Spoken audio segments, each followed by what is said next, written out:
Disclaimer: to protect the sender's identity and privacy, some information will be disguised. Hopefully, the following story can bring us lessons and entertainment. Hi there!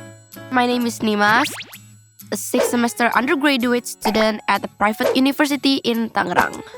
I'm going to share my horror experience during my last year 8, precisely in 2022. Disclaimer, it's up to you whether you believe my story or not. I just want to share my experience.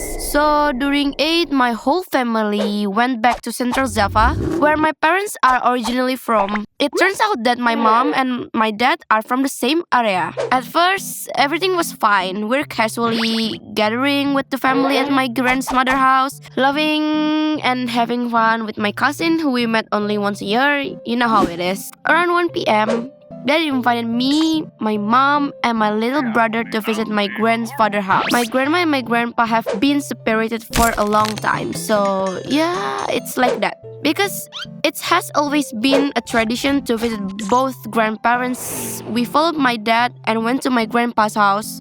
During the journey, we were all startled by a snake suddenly passing in front of the car. It's a rural area. It'll be a different story if we encountered a Tesla instead.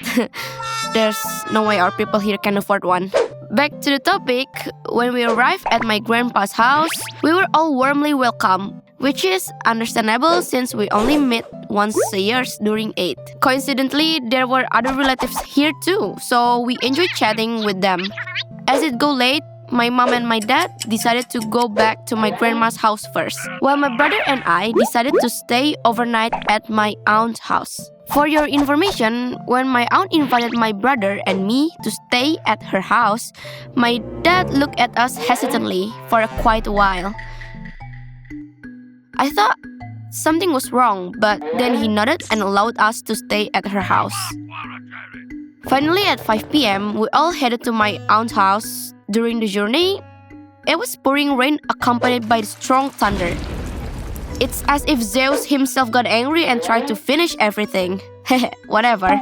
The journey from my grandpa's house to my aunt's house took exactly 1 hour, and we arrived at her house just as the Maghrib call to prayers were starting. Then I went straight to the bathroom to freshen up because my condition at that time was a bit messy, I guess. At first, I didn't feel anything strange about my aunt's house until around 8:30 in the evening. I feel like I need to buy some stuff to stay at the night. I asked my cousin named Dio to accompany me to the nearest mini market in that area. But you know, it's a rural area, so there's no street lights around. We can only rely on our motorbike's headlight. Long story short, I only bought a few necessities at the mini market and immediately returned to my aunt's house. Imagine, during this public holiday, I still had my university assignment with a deadline that night. So damn annoying. Well, the journey back was pretty much the same as the journey there, through the same road. Because I was so bored and I didn't bring my phone that time, I decided to read every village gates that I passed by. I read the name about 6 or 7 village display on the roadside.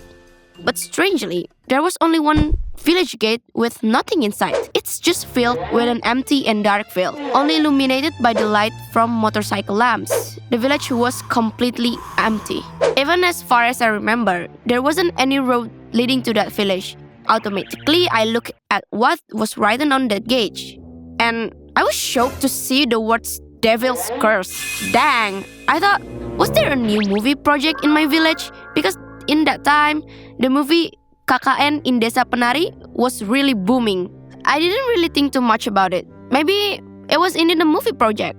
When I arrived at my aunt's house, I immediately borrowed my cousin's laptop to rush my assignment. But before that, I asked permission to use the bathroom. Now, here's where the horror begins. So when I was in the bathroom, I feel like someone was watching me from behind, precisely because I'm sensitive to them. You know what I mean?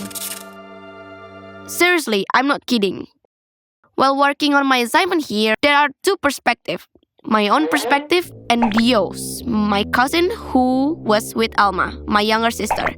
So from my perspective, I'm currently working on my assignment for one of my courses. Well, in the middle of my focus, suddenly from my right ear, I heard someone breathing repeatedly. I was startled and immediately looked to the right, but there was nothing there. I tried to ignore it and focus on my task again. Strangely, the more I ignored it, the breath I heard earlier changed into a deep male voice. The voice whispered in both of my ears saying, which meant, I want your blood. Ew! Who do you think you are? Edward from Twilight? My heart murmured, originally scared to death. Suddenly, I hurriedly finished my assignment, even though my heart and my mind were no longer in sync. I closed my laptop and looked towards Dio and Alma, who had been staring at me with confused expression. They asked me, "What's wrong with you?" asked Alma, followed by Dio, who was also there. "It's strange. You've been staring at your laptop for a while, but you're just blankly staring," they said. Hearing their words, I was confused because I had been busy typing on my keyboard to work on my assignment. After that, I said, "Well, I've been working on my assignment all the time." The atmosphere became even more tense that moment. Moreover, the whispering voice became louder and still audible. Makes me feel very weak. I don't know why, but the pressure on my neck and my back area kept getting heavier. Turns out, from Almendi's perspective, I just opened my laptop and stayed still as if I were frozen with a blank stare.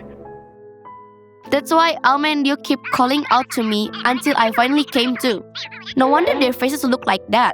Eventually, as the night grew later, the voices kept on going in my ears, even more disturbingly, to the point where I couldn't focus on anything else. I finally told Alma through the chat that something strange had been happening. Alma just replied, "You should have said something earlier. I already knew."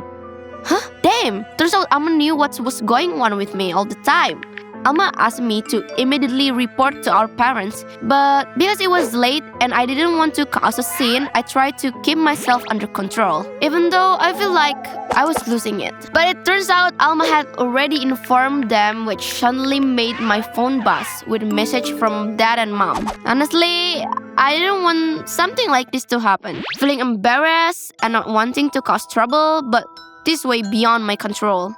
In the chat, that could only suggest that I should recite any Quranic verses of my prayers that I knew. I tried reciting everything I knew, but the voice which had come with a whisper started shouting loudly saying,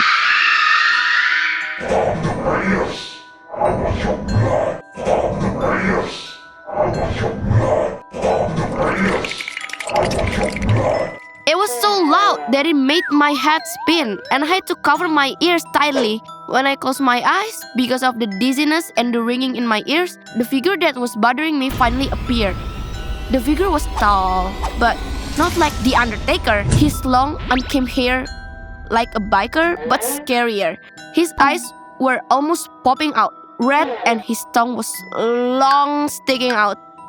Seeing all of that, I immediately felt weak, as if I had been asked to run around the field 3 times by a teacher. So I asked my dad to come pick me up. Dad finally agreed, and exactly at midnight, I was picked up by 2 of his brothers, Uncle Eko and Uncle Hadi. During the journey, the voice was still disturbing me, even worse than before. Inside the car, there was only silence, with the recitation of Quran playing. Actually, the journey from my own house to my grandmother's house only take 1.5 hours. Especially at night, it would be faster. However, at a junction, Uncle Eko suddenly stopped. There were 2 paths to choose from. Uncle Hadi suggests that we take the main road because there was some lightning. But Uncle Eko stayed silent and chose the path that he thought might be a shortcut. I didn't care because I was already felt so weak, feeling like I was about to faint from holding it all in. Feeling like the journey was taking forever, I tried to muster the strength to look around. Strangely, I had never seen such a narrow road before. I asked Uncle Eko, "Uncle, is this the right way?" But he just nodded without answering my question. Finally, we arrived in the area of my grandmother's house after like a 3-hour journey. The disturbing voice gradually disappeared, and when I got home, I was completely exhausted and couldn't walk anymore. I was led into the house by Uncle Hadi and Uncle Eko. And finally, I was recited Ruqyah by a local religious teacher just to cleanse myself.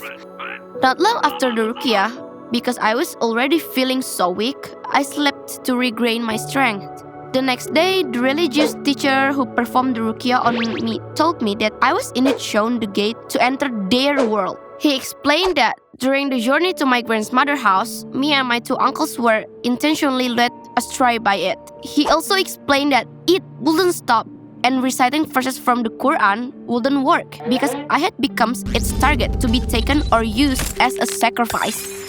Oh God, honestly, it was heartbreaking to hear, but I am grateful and say Alhamdulillah, I'm still here. And as for Uncle Eko, who was driving the car, it turns out that during the journey, he wasn't aware at all. He even felt like he was sitting on the top of a tombstone. And as for the gate that I saw earlier, it turns out it was just an old cemetery, and there was no gate there at all. Maybe that incident happened because of my own mistakes or carelessness? Only Allah knows best. Please consider to like, comment, and subscribe to our YouTube channel. Bye!